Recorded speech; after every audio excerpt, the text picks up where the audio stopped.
before I start this video, all of my information that I'm giving you is from NH Switch Guide, which you can get to by doing switch.hacks.guide,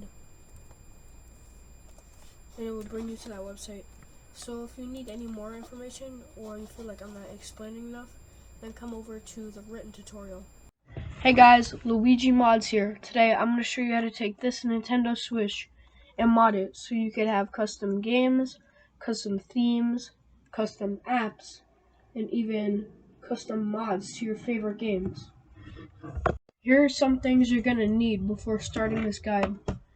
USB-C to USB-A cable and a sheet of tinfoil. Alright, so what you're going to want to do first is put in your serial number on the bottom of your Switch into this website, and it will tell you if your Switch is moddable or if your Switch is not moddable.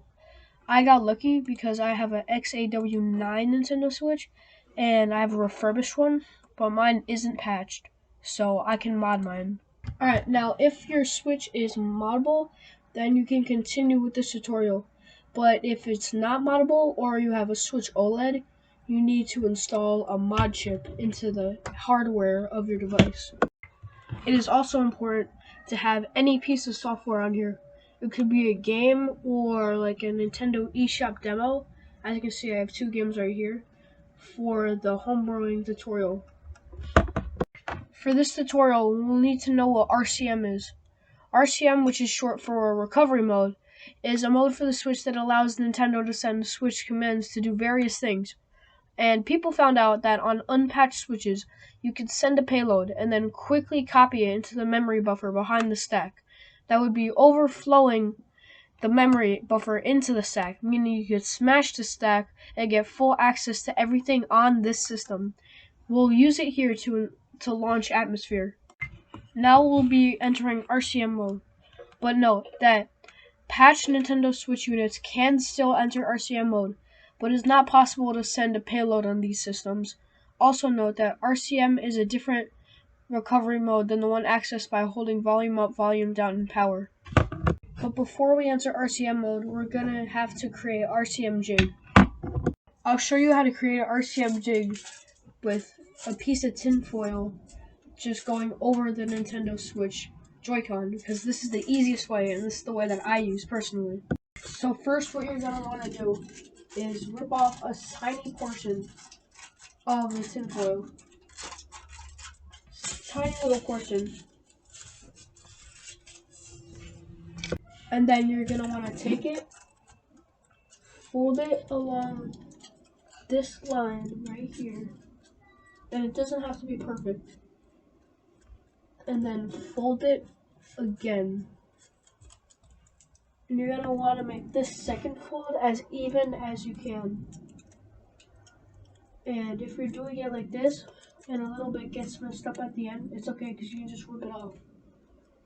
It's like this part got messed up, so I'm just going to rip it off. Alright, now that you have this, you're going to fold it over one last time. And this is the hardest one because you have to get this one the evenest. Alright, now that you have it like this, you're going to want to take one side and just fold it over your thumb. Have it like this. So it's like this. Alright, next what you're going to want to do is completely power off your Switch. And then take the Joy-Con that has a home button on it. Take that one out. And then take your RCM jig that you just made and put it over the pins right here on the bottom side of the Joy-Con. And it can go over all of the pins. And then take your Switch, hold it upside down, and just hold this piece of tinfoil in two, and just slide it in there. Now what you're going to want to do is hold down the volume up button, and then just press the power button once.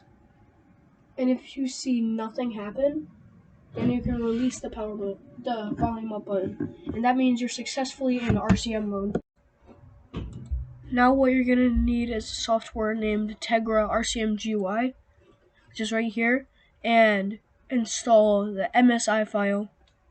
I put the link in the description below. Alright, now that you have Tegra RCM GUI installed, you can just double click on it, and then what you have to do now is go to settings and then press install driver. Press yes, and then it will take you to this. Just press yes again, and it would bring you through an entire thing, but I already have it installed, so just wait for it to install and then press finish. Alright, now what you're gonna need is Hecate, which is the actual custom firmware for your Switch. So what you're gonna do is just download the zip, and once that downloads, just open it up, and this is what you're gonna need.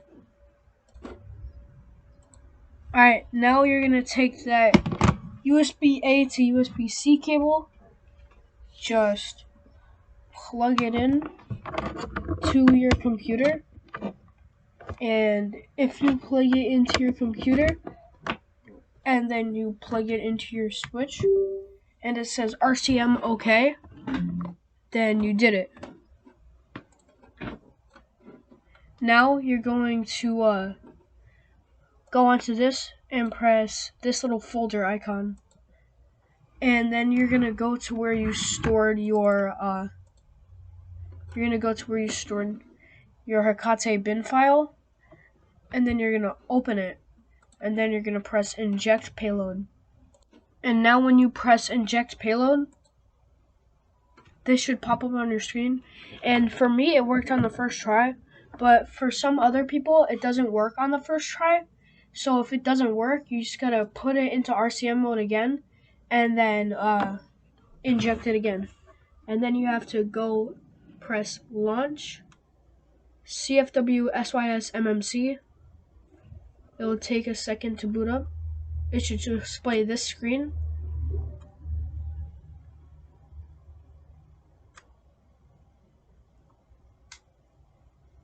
And there you go. Now you have a custom firmware on your Switch.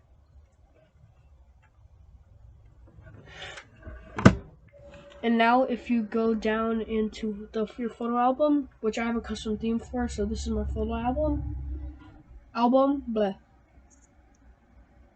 It should be the Hombrew menu.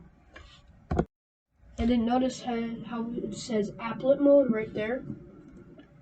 Well, if you have your piece of software that you said you had earlier, you can hold down the right trigger and then press to open up a game or like a demo or something, and it will open up to the Hombrew launcher, but it's not in applet mode, so it'll have more power. And if you get any errors on tinfoil and it says run it in like NSP mode, do this, hold down the thing and open the game and run tinfoil, and it would work. I forgot to mention that in the Hecate folder, you need to plug in your SD card and take this bootloader folder and put that on the root of your SD card. If you don't do that before, then this won't work.